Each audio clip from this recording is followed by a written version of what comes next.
Dahil nga rin mahilig ako sa makeup, yun yung nagpapakita kung ano talaga yung self-identity ko. And kung magbe-base po tayo sa theory or sa kung anong ni-state ni Belk noong 1988, sinabi niya na we regard our possessions as part of ourselves. Ibig sabihin, kung ano yung meron tayo, yun yung pinoposes natin. And yun yung naglilink sa ating self-identity.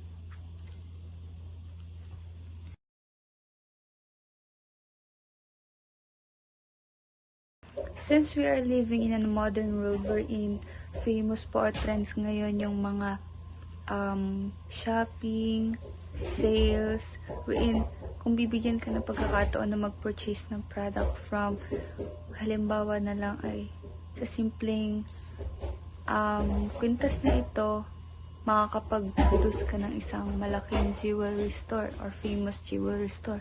And everywhere, ngayon po everywhere, dahil nga po tayo ay nasa digital phase or digital time, ang we find promotion of product purchase po wherein yung in order for us to look good or to be convinced, gumagamit po tayo ng mga product advertisements.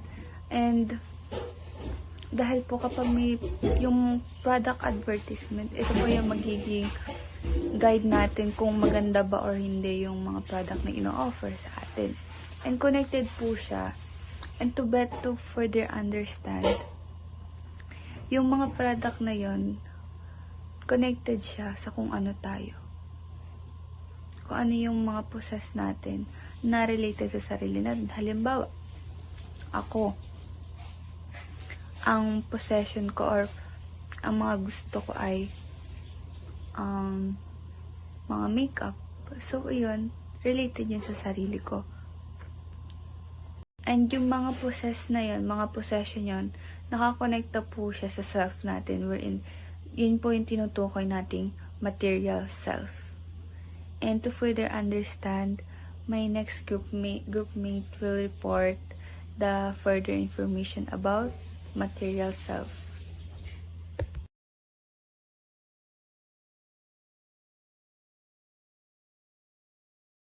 Created using Powtoon.